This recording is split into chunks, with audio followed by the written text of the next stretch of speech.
You're listening to the Mindful Mama podcast, episode 104. Today we're talking about 6 essentials for positive change. Welcome to the Mindful Mama podcast. Here it's about becoming a less irritable, more joyful. At Mindful Mama, we know that you cannot give what you do not have. And when you are thriving, when you have calm and peace within, then you can give it to your children. I'm your host, Hunter Clark-Field's Mindful Mama mentor. I coach overstressed moms on how to cultivate self-awareness in their daily lives and to take family and life to a new level of peace and, believe it or not, cooperation. I've been practicing yoga and mindfulness for over 20 years. I'm the creator of the Mindful Parenting course, and I'm the mom of 2 girls who challenge me every day to hone my craft. So, welcome, friend. Welcome, welcome, welcome. I'm so glad you're here. If you're new, welcome. So glad you found me.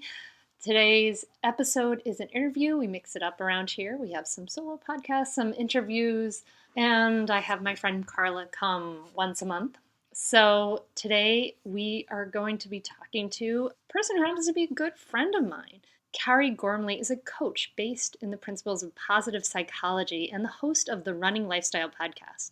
She's also a mom on a mission to maintain the running lifestyle while balancing everything else in life, including family, career, and wellness. So I can't wait for you to hear. We talk about this idea of moving beyond functioning to flourishing, and that need to invest in our well-being and our peace of mind. Kari has actually also taken mindful parenting. She talks about her experience with that. She was one of the very first people to ever take it. And we also talk about the key foundations for a healthy, thriving life. So I can't wait for you to hear this episode. Yay! Right now, what's going on in my world is that we have been selling tickets to the Mindful Mama Spring Retreats on April 14th. You can check that out at mindfulmamamentor.com/spring retreat. And I'm also really excited to let you know that the Mindful Parenting free training, which was wildly popular last year, we're doing it again. Oh, yay! And it's going to be on March 5th through 9th, and that is open for registration now at mindfulparentingcourse.com/free training. And oh, did you recognize, you guys, that this is like a bonus episode? What? More than once a week. It's getting crazy around here. Oh my gosh. It's because Mindful Parenting is coming up, and we have so many amazing guests on the podcast coming up before Mindful Parenting. You have no idea. We are not only going to have Dr. John Duffy, who's all over the radio in Chicago. You guys know him, my Chicago peeps. We're also going to have from Chicago, Todd and Kathy Adams from Zen Parenting Radio.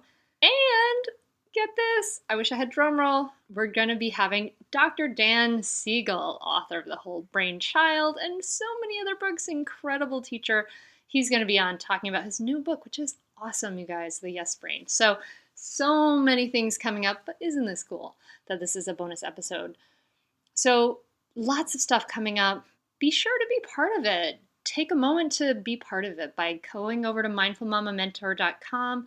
Check out that spring retreat. It's a very small retreat, so you should get a ticket and register right away.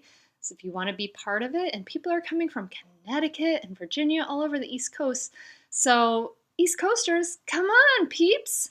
Let's get it together. Let's meet up in person and do this. And for an online experience for anyone around the world, be part of that Mindful Parenting free training week. So many cool things coming up. But I won't keep you any longer. I will just let us say, let's get on to this episode. Hi, Kari. Welcome to the Mindful Mama podcast. Hi, Hunter. I'm so excited to be here. Okay, so do you want to explain why we're laughing? I think we're laughing. I don't know. I'm laughing because I never do my interviews in person, but are you laughing because I'm like a foot lower than you? No, I don't have enough chairs. No, I'm laughing because it just sounded so formal, and we've been friends for a while, and we're in this mastermind together. It sounded kind of formal, and so that's why I'm laughing. And what good communication we just had. Look at that. It's like I'm thinking this, you're thinking that, or yeah. We've practiced our skillful communication. We did. High five, sister. High five. Okay. So welcome, friends. My friend Kari is here in person in the studio because she's a friend of mine and we get together every week. And I'm excited to talk to Kari. I've told you about her podcast and everything, but also because Kari has taken the Mindful Parenting course. She's gone on a journey with self-care and with learning meditation and with her parenting and her work and everything. So that's why I'm excited to talk to you today. I am too. Yeah, cool. So let's go back to kind of before we met. You had your son and you were kind of, what was going on at that point in your life? Because that's the part I don't really know. So I'm curious about that. Yeah. Like, what was going on at that point in your life that was driving you to really dive into some of the learning and stuff that you have been doing in those years since? Well, I knew early on how important self-care was. When I became pregnant with William, I was living in Northern Virginia with my husband, and his parents are in the area. He grew up in Northern Virginia. And when I was 6 months pregnant, we decided to move up to Wilmington, Delaware, because my husband got a good job, a really great job offer. And we knew we were leaving all our support behind, and my parents live in Wisconsin. But we came up here, and as soon as we got up here, I had high blood pressure, I had edema, and I ended up having preeclampsia. Also, we were going into the winter, so it was a perfect storm. And on day 2 of my son's life, I was pretty much spotted for postpartum depression and anxiety. And sure enough, I don't have it anymore. And so I knew self-care was really important. Before we met, I had actually taken a meditation class at the yoga studio where I go, and I was practicing yoga. I wanted to apply mindfulness specifically to parenting, and it's really been helpful, not only for me, but also for my husband. Oh, yeah. So this is cool. So when I started on my journey saying, okay, mindfulness is not enough, I need to learn some communication skills, because I would say something, I would finally get calm, and then I would say something that wasn't so skillful. It would just like explode the whole thing again with my toddler. Anyway, so I finally, as I started to learn those communication skills, Kari and her husband were some of my first people to help so that I could learn to teach these skills with. And it was really eye-opening class, wasn't it? That was fun little adventure we had. It was. And it was such a gift to be taught by you. And it was such a gift also to have Robert there. We were the only couple who were able to be that. And it's been incredible to use it on times when we've hit some really hard parenting times and being like, what would I've been thinking or saying to each other, what would Hunter say? Or this is below the line, or I'm out of here, and understanding what the other person's doing when they just kind of like left the room because they knew they were getting to like a point where they just said, time out, I need to leave. Yeah. So you were in that first class where learning those communication skills, learning like what isn't working as far as like ordering and threatening, learning about, I think some of that most eye-opening parts of that were learning about our old styles of parenting, don't you think? And kind of learning about how those affect our kids, right? Did you have any like eye-opening moments in those classes? Yes, absolutely. I think the biggest takeaway was consistency is not necessarily the key. I think we think like every time we have to be like this, but then sometimes it might be, well, I really want to go to the park and coming up with something else. And I think it's hard because you want to say like, here's the concept, here's their choice, this is the consequence if you don't, or this is the consequence if, or this is what it is. That's kind of the way we usually do it, right? Or people usually do it, right? Right. And so to come up really with your thing of what's acceptable and what's not acceptable, and to be okay with things can change over time depending on the situation. Yeah, because it sucks to be the enforcer. Sometimes you're like, I really wanted to do this thing, but I've laid down this. Right. I can't do it. And now I can't. Yeah. So definitely watching the threat. And there are some things too that I've gone in deep too with positive psychology, and mindfulness is in there. And this idea too of, it's so easy to be like, good job, or yeah, that's nice, honey. But to take that time and to be mindful and ask a question about what they just shared, or ask more and not have this automatic response. And I think nowadays, because we are so busy, it can be really easy to maybe be on your cell phone and your child says something, you're like, yeah, and then for them to say, hey, you're not listening to me. I mean, I know, I think that was the biggest eye-opener in my learning with this too, and also in teaching people, is that it's like, a lot of us, we're not really listening to our kids, right? yes, We're like, just we just do my thing. Yeah, or we just want to fix their problem so that yes. they, you know what I mean? Or whatever, and we're not really listening. And it sounds like what you're saying is that the mindful parenting, reflecting back and listening, has been kind of, that knowledge has kind of been anchored by, now you're studying positive psychology, and it's kind of been anchored by that, where they're saying, yes, like, let's really listen to understand. Let's really practice. I would call that, I guess, deep listening, right? Deep listening. Yeah, absolutely. If I can just confirm, because there can be like a lot of confusion around positive psychology. Yeah, sure. Sometimes people think it's all about positive feelings, and it's not that. So there's kind of two types of psychology. There's mainstream psychology, which definitely needs to be there. That's, helping people who are at like a deficit, they're not at neutral. And then positive psychology is around like what's right, what's good, and also saying, though, we need to have the situations that aren't as good so we can see the contrast.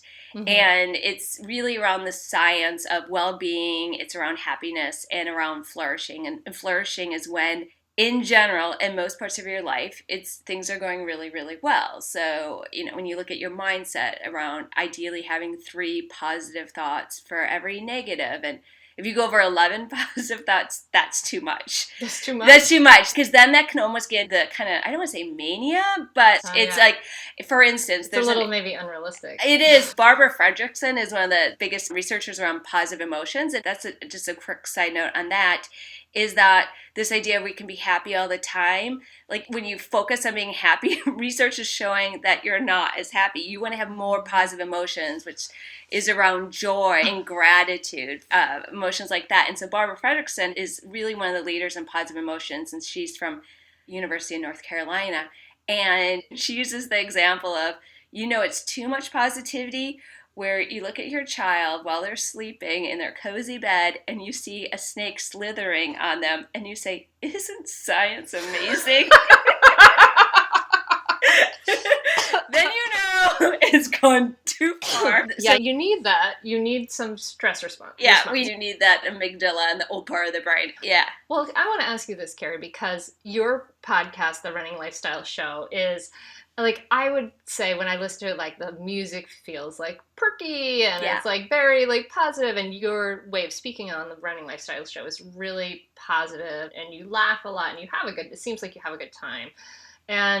But you've gone into this research in positive psychology because of some of the lows, right? Like, and you've been sharing that as well on the podcast, right? Yeah, absolutely. And that's why I was really drawn to positive psychology, because I believe it's a massive tool belt full of tools. And I very much believe for some people, in some instances, medication is a critical part of it. Oh, yeah. I feel very strongly about that. And then there are a lot of other tools. And that's also the basis of positive psychology, because they call it the PERMA model, where it's positivity, then it's engagement. So how are you engaging in your environment? How are you showing up? When you're going to a store and you're checking out, are you on your cell phone? Or are you maybe engaging with the cashier saying, hey, how's your day going? Or maybe even like, what are you grateful for? And I think it's so easy just to see so many things as transactional. But if we kind of like slow down, we bring back something different engagement. I'm not saying like every person you say is, what are you grateful for? But it's amazing how you feel like you're connecting with fellow humans.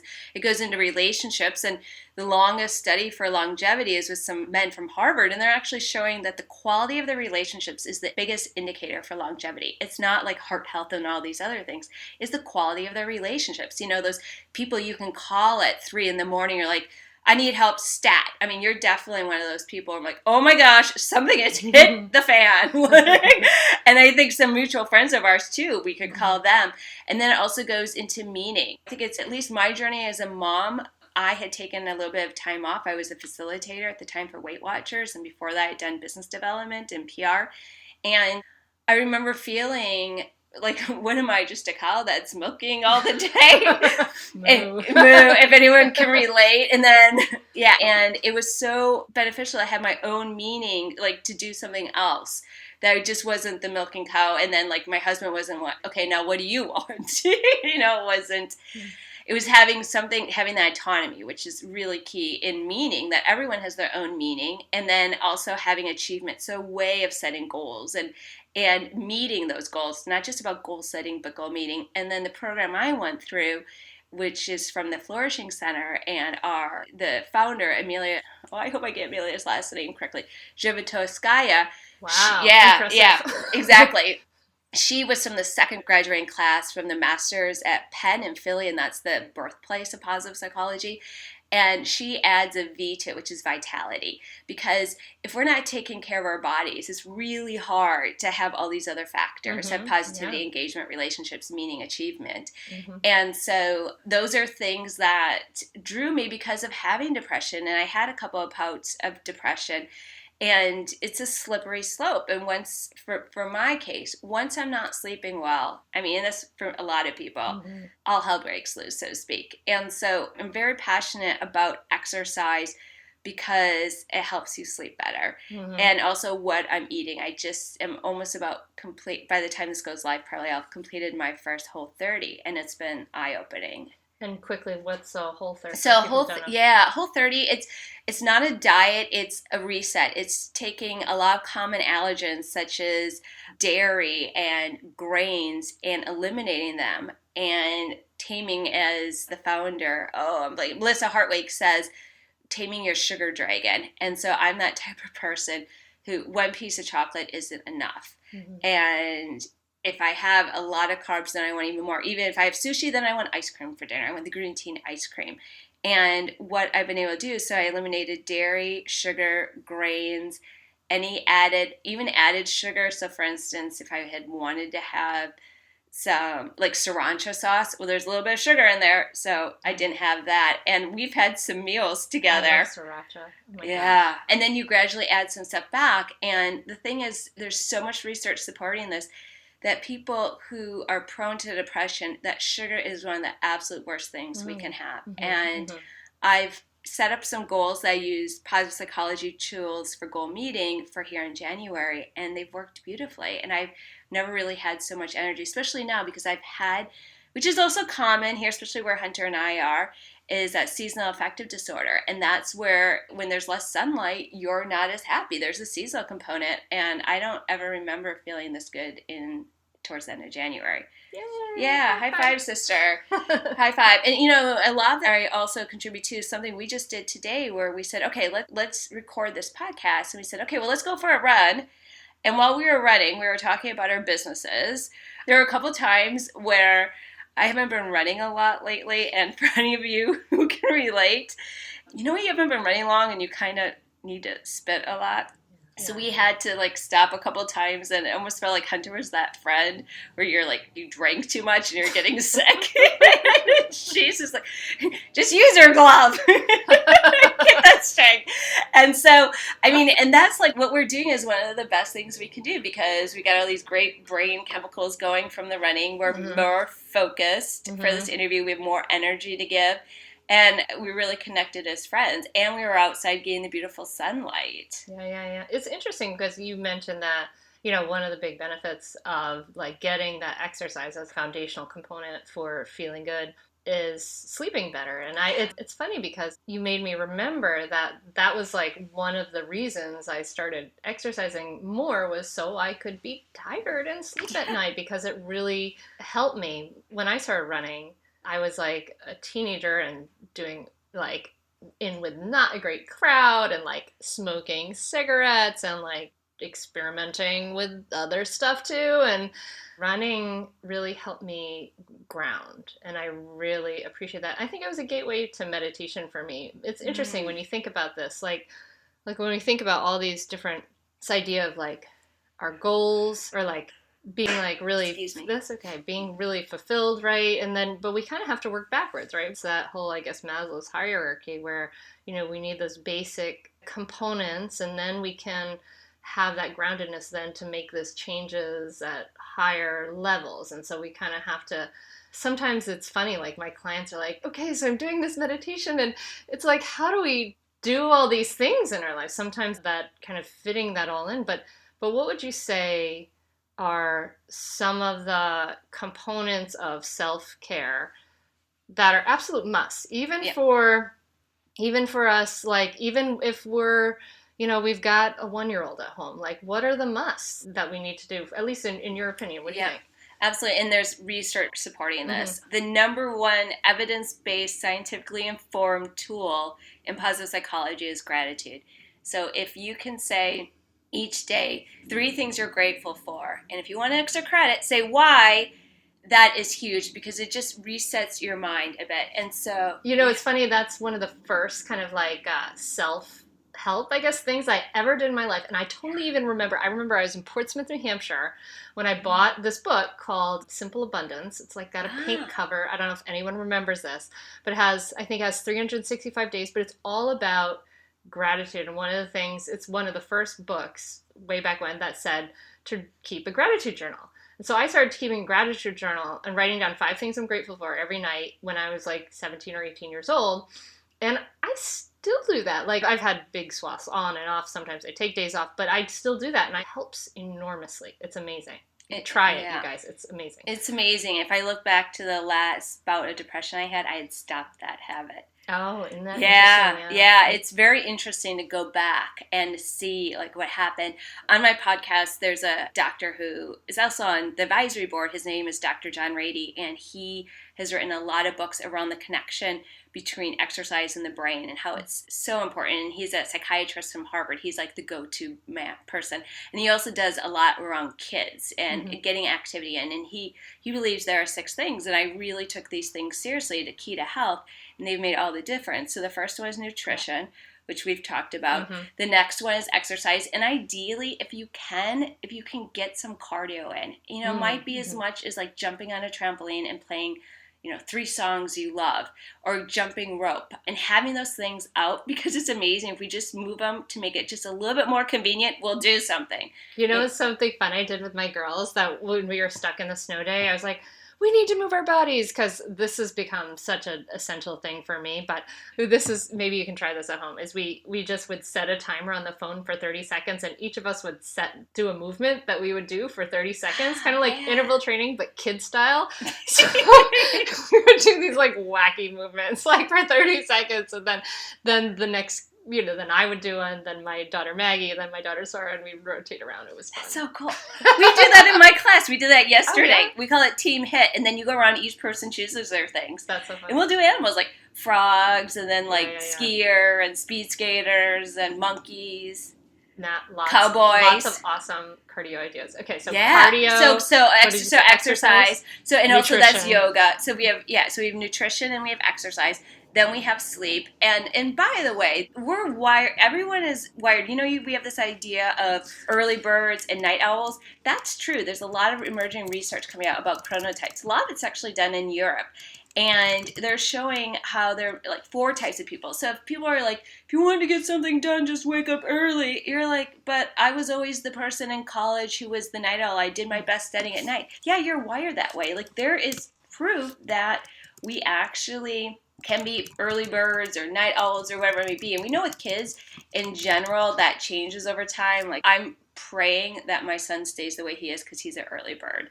I've been told by sleep doctors that good luck with that, but we'll cross that bridge. Yeah. He's 10 right now. We'll do that. So you have sleep. And then another one is meditation. I really didn't have a strong meditation practice for a while. And then I actually was able to interview a doctor who'd written a book about transcendental meditation. And I learned I have a transcendental meditation, which I do once a day. And my goal is to get it up to twice a day, 5 days a week. Because it's not even double the benefit. It's a lot more. People have likened it. I have an only child, but they say you have that first child, but then when you have the second child, it's like 3 more children. Although some people say like, no, having that first child is such a change in your lifestyle that just adding another isn't as big of a deal. I don't know. How do you feel about that? Oh, I don't know. That's a good question. It is a huge change, but the second child, I think, is easier just because you know what you're doing and you're not as anxious about it all. And I want to just let the listener know that transcendental, so we talk about meditation here on the Mindful Mama podcast. Usually we're talking about mindfulness meditation, which is kind of a meditation we're bringing our mind, which wanders, back to our breath or something, like a focus like our breath or our body. And transcendental meditation is using a mantra internally, right? Like in your head, you're kind of using a mantra again and again to sort of focus the mind.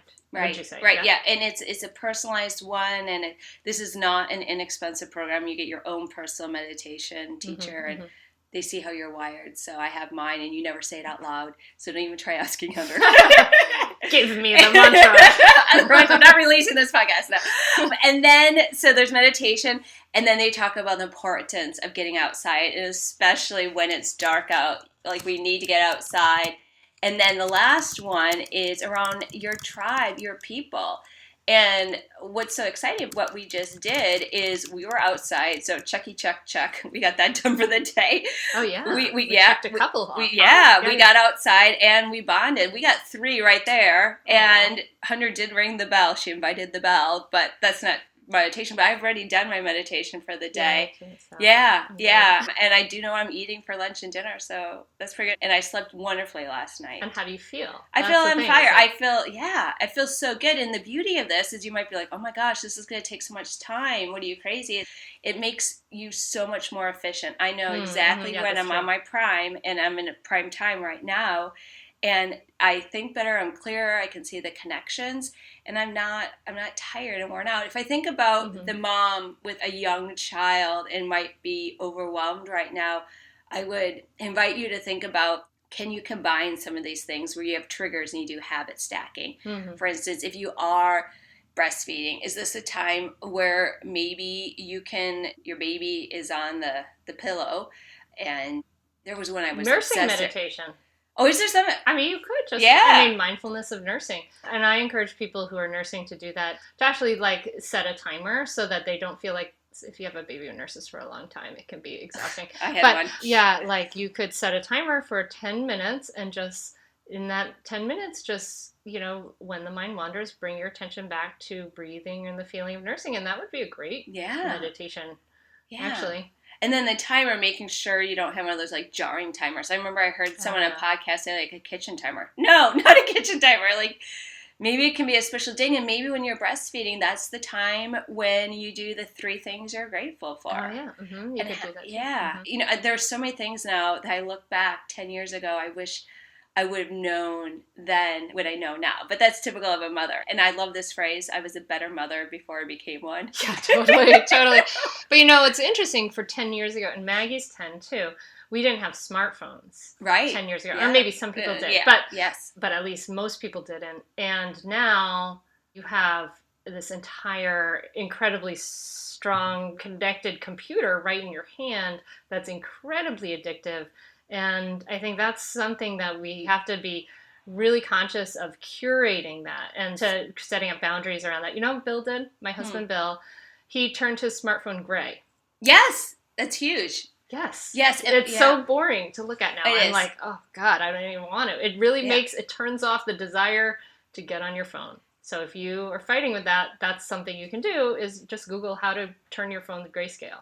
I have actually. I got in an email once how to exactly do it. I'll forward to you so you can maybe put in the show notes so people can go to the show notes. Yeah, I've got an article on it, but it's just pretty easy. It's pretty easy. It's wonderful. Also, what I'm doing with my cell phone is I actually put it by the door. So 1, I don't forget it. And 2, it's not in the main part of the house where I'm spending a ton of time. And so it's almost like I'm saying, okay, I'm putting this over here. I'm done. And you've been such a positive role model in the sense of having screen-free Sundays. Sometimes mine are Saturdays now. And it makes all the difference. That's cool. Yeah, isn't it nice to just be like, today I take a break. And you just realize that was adding this kind of, I don't know, it's funny. You don't realize how it adds this kind of stress or pressure. It's distraction, I guess, is what it is. And I think our brains are not relaxing. I'm not sure. I mean, I guess they're working on the brain science now, but it really makes a big difference. So you were saying exercise, sleep, meditation, being outside in nature, and other people are really the foundational things. Do I get them all? And your nutrition. Oh, nutrition. Yeah, those are the key 6 to Dr. Rady. And then the work I've done with positive psychology, and he's also doing work with the people who get their masters in applied positive psychology. So you can go to Penn or a few other schools around the world and get a master's and spend the time and the money. What I chose to do is to go to the Flourishing Center and get a certificate in applied positive psychology, which is an intense 6-month program, 240 hours, a weekend every month, online classes every week, final project. And it was very much into the application. It was very experiential. And yes, there were books to read and things to do, but I wasn't doing scientific papers. I also wasn't taking on student loans also, which I would have had to do to get a master's from an Ivy League school. Yeah. So you went from like doing the podcast and doing the running podcast, and you were a big runner, and you were obviously someone who sets goals and does things and makes stuff happen, because you made this podcast, which is a very popular podcast, is doing really well. But, as we talk about this idea of self-care, we look at nutrition and exercise and sleep and all those things, but sometimes some of those things can turn not so healthy, right? Yeah. Like, I'd love for you to share, Kari, your story of running, because when we first started kind of getting together, so I've been a runner for a long time, but I'm kind of like just solitary. I go out, run 3 miles, and that's my thing. And I think I did one 5K once, like when I was 20. Anyway, but you tell your story, because it's a whole different level. Yeah, it's very different. And also they're showing right now I'm running, there are 2 types of runners. There's like how you run and how I used to run, although now I'm running like you. Mm-hmm. So what happened was in 2006, my husband and I kind of on a whim ran a half marathon. We ran the Chicago half marathon. So a half marathon being 13.1 miles. And this is before we had our son. And I had trained up to 4 miles. And I did do the half marathon. I had been doing a class, kind of like a CrossFit type of thing, Share the Trainer. And it was a really neat experience. And my parents were on the course, and Robert and I ran it together, and we were really bonded over that. Well, in 2010, one of my resolutions was, or 2011 was, I'm going to run another half marathon. And I got a running coach, and sure enough, by March, I had achieved the goal. But then I had officially gotten the running bug, because, and this can happen, you guys, is, I wouldn't call it an addiction, but you get so used to all the dopamine and the endorphins and the, wow, if I ran this, how much farther can I run, and can I do this? And since I had trained it for a half marathon, there was another one in Wilmington, Delaware, 6 weeks later, so I might as well do that one. And then, oh my gosh, if I can do this, maybe I can run a marathon this year. And long story short, I ramped up too quickly and got injured. But then the following year, I said, okay, this is the year of the marathon. And sure enough, I ran it. I ran the Marine Corps Marathon, which is a fantastic one. It's in D.C. and Northern Virginia. I recommend it as a first-time marathoner to anyone. Although they say Disney's really good, so is Chicago. But what ended up happening is I was doing one a year, and then with the podcast, I had an opportunity to partner with some sponsors and Dean Karnassus, who's a famous runner, and I was going to run one marathon for this charity. And then the charity said, well, in addition to New York, we also have charity spots for Chicago. Will you run Chicago too? I'm like, I don't know. And I said no at first, and then there's a registered dietitian who's a millennial, and a speedy runner. She's like, let's do it. And you just ran in Chicago and you loved it. So I'm like, okay. So that was 2. And then it turned out that I could get a sponsor, Gore, for the Philadelphia one. And so then it became 3. And then you became a marathon maniac, which meant you run 2 marathons in 2 weeks, or you run 3 marathons in 90 days. And I kind of knew this wasn't a good idea. And I was thinking about, oh, this would be really neat for the podcast. Yeah. And you saw me during this time, and I had this mindset that this was normal. I'm like, yes, I ran New York this weekend. You're like, what the? Do you remember that? And I was like, yeah, whatever. I was kind of like, oh my God.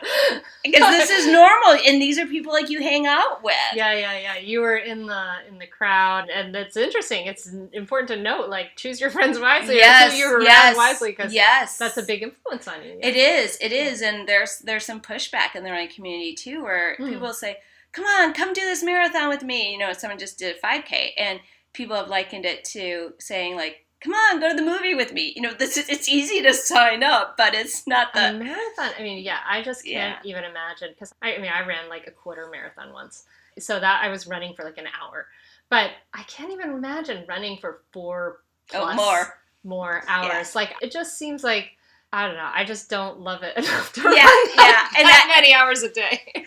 And my relationship has really changed with running. Where now running is... What were the repercussions? So the repercussions, yes, was I was in PT the whole time. Then I had a herniated disc. Oh. And I would get pain in my hip like pretty much any time I would run. And also the coach I had worked with, he was not a fan of strength training, which some people I very much respect. And something I learned becoming a balanced athlete coach was, yes, you need to do strength training. But I had this coach and I followed what he said and used a product he has a sponsor from. And it wasn't a good fit, actually. I thought it was at the time. And what's evolved is, and I wasn't practicing much yoga because then the PT I had felt like I am flexible. I always have been, but feels like, oh, yoga's not good for runners, which is not true. So basically my journey has been that was way too much. Let's bring it back.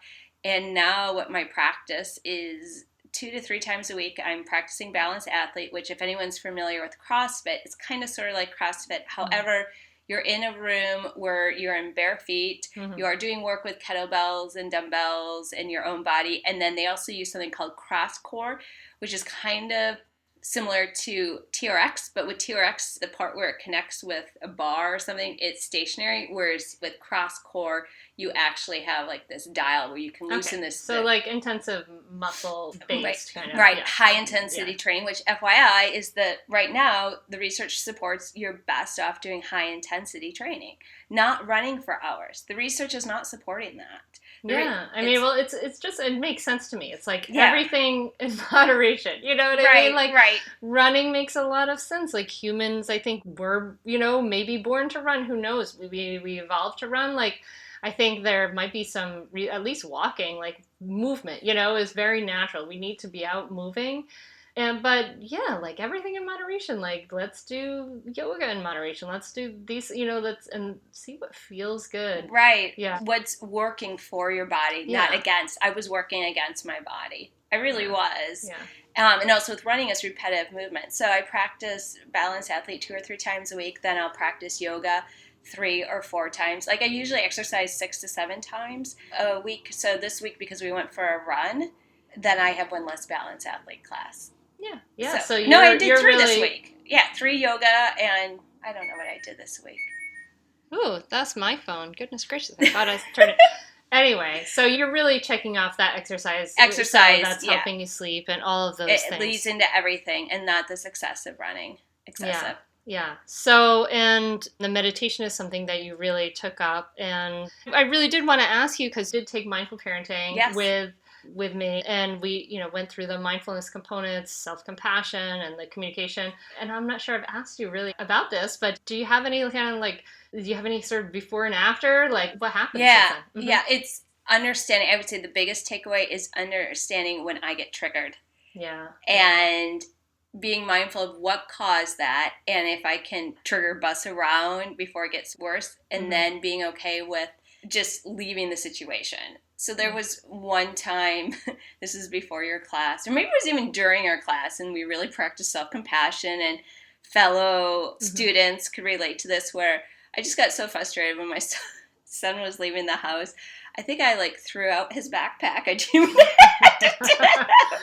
And I remember going down the stairs, and I was like, whoa. And so recently, we had a situation where I could just feel that I was just getting madder and madder and triggered. I'm like, okay, bye, you guys. And I just left. I went up to my meditation time. That's so beautiful because that's so skillful. Instead of saying, you are the cause of this and you have to do something, it's like, okay, I'm feeling this inside of me. I've got this triggers. I've got this stuff going on. I need to take a time out to just chill out a little. And that's such an incredible thing to model for your kid. For William. Yeah, that's awesome. Yeah, thank you. And it's amazing how smart these kids are, and they recognize things. They just soak it in. They soak it in, and then they'll call you on your stuff. Oh, that's helpful, though, isn't it? It is. If I can share an example with you, is my son is one of these daredevil kids. As soon as he could ride a roller coaster, he was on it. He's full on boy, full on, and jumping around everything. And he had watched a show like Top 10 Water Parks or Top 10 Slides Around the World, whatever it was. And there was a slide at Aqua World. I think it's called Aqua World. It's SeaWorld's water park in Orlando. And it was this slide where you basically stand up and then they drop the floor on you and then you go down the slide. Yeah, wow, right? I know. And they have 3 of these, the drop, the board type of thing, and then they have one that doesn't do it, but it's very steep. Well, we went up there, and William was all excited. He's standing with his arms crossed, and I chickened out, and I went down the other slide. Mm-hmm. Well, later on, when we were leaving, we said, one last slide. And William said, Mommy, I want you to go up there and go on that slide. And I said, okay, I'm going to take one for the team. We went up there. William's I'll never forget this. He's in the slide. He has his arms crossed, and he sees me going over to the other slide, not the one with the trap door. And he's yelling at me through the door. It's clear, saying, take one for the team! Take one for the team! And I didn't. And then we went down. And 5 minutes later, he said, Mommy, your fear is getting worse for that slide. Aw, that's compassionate, you know what I mean? Because I would say you did what you needed to do to take care of yourself, yes. Which is smart. But yeah, he was kind of recognizing what you were feeling, which is cool. And it's great, and I was almost tempted the next day to go back to the park. It was not part of the plans. We didn't, but we've talked. The next time we go back to Orlando, I am going on that slide. Yeah, you're trying to overcome your fear.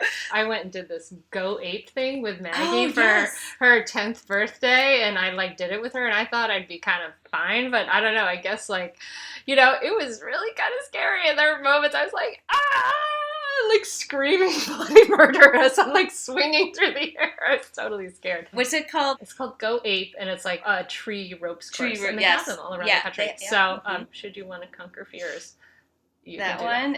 There's one around the corner from my in-laws in Virginia. Yeah. I think I'll be doing that one. Good luck, Kari. I know. Take one for the team. Oh my gosh. But you become stronger for your kids. Yeah. I mean, I think that, I don't know, think about parenting in general. I mean, that's the whole thing. It gives us these challenges, right? Yes. And it gives us these challenges in our life and the way we feel and the way and not even just the kids, but the lifestyle of being a parent. Everything has changed. Every single part of your life is totally different after you have kids. And yes, we have to recognize, it is totally different. We have to shift things, and we have to take these things like our nutrition, exercise, sleep, all those things, and make them a priority. And so then we can grow to those challenges. You know what I mean? We can either look at these challenges and just be steamrolled by them and feel overwhelmed, or we can say, these are these challenges. Maybe that challenge is your frustration, your anger, or your feeling bad in your body, or your sleep, or all those different things. You can say, okay, I'm going to meet these challenges by taking one small bit by bit step. Small. That's the key thing. And see when you can consolidate these 6 things we were talking about.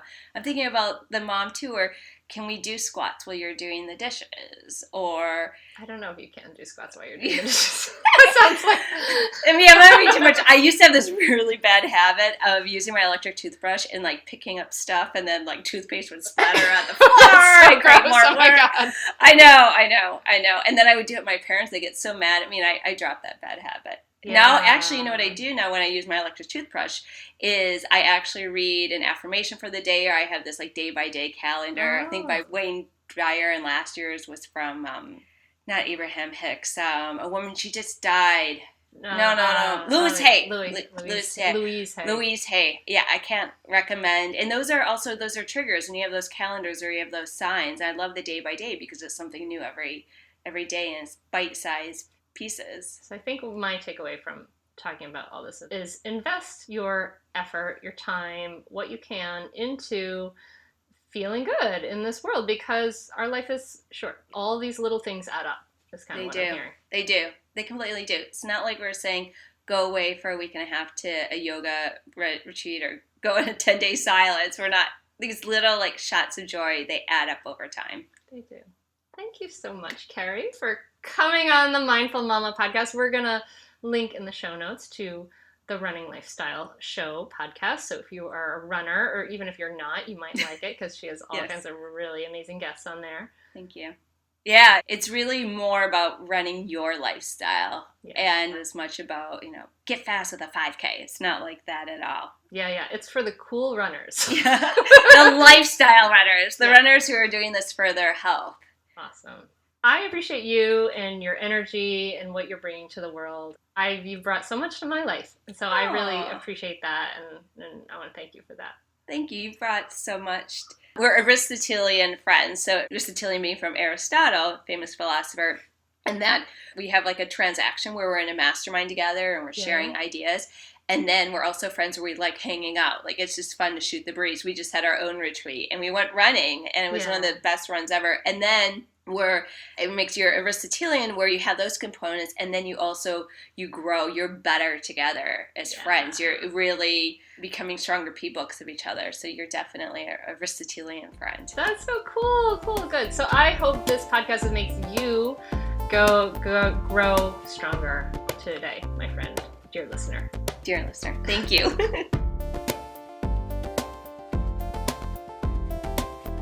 Thank you so much for listening. I'm so glad you were here and got to hear this conversation between myself and my friend Kari. I hope you got a lot out of it. I hope you move towards thriving and just keep those essentials in your mind and your heart. We need that nutrition, exercise, sleep, social connections, all that stuff. We need all that. Meditation was a big part of it. And meditation is a big part of mindful parenting too.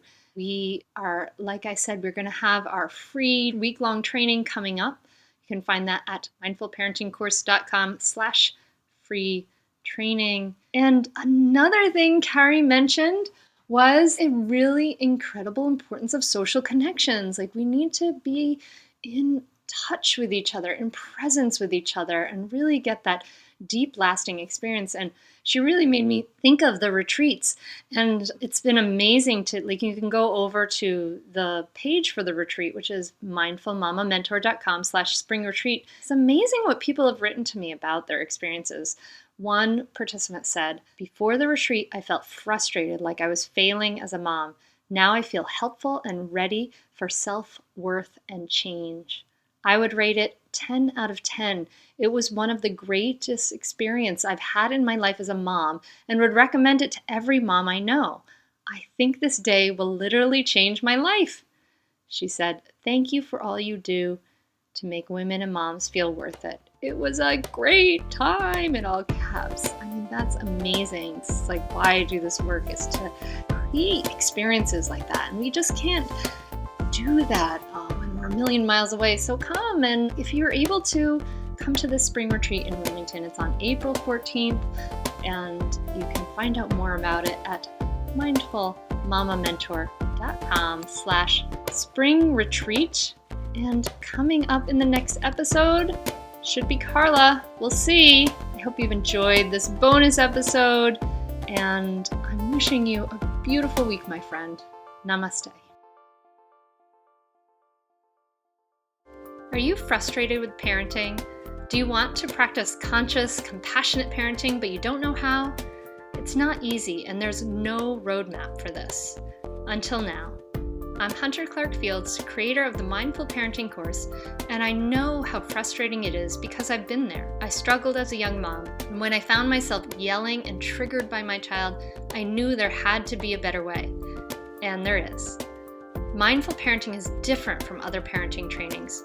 They don't tell you that all that good advice is as good as useless when our internal stress response is triggered. Mindful parenting teaches you research-based tools and practices to reduce your stress response so that you can respond rather than react. And it teaches you exactly what to say so that you can create willing cooperation from your child. You can learn more and enroll at mindfulparentingcourse.com. And you can join us for a free live training where you'll learn why your kids don't listen to you, what punishment really teaches, the parenting truth that every pediatrician gets wrong, and the hidden myth that undermines your parenting. Sign up now at mindfulparentingcourse.com/free training. That's mindfulparentingcourse.com/free training. I'll see you there.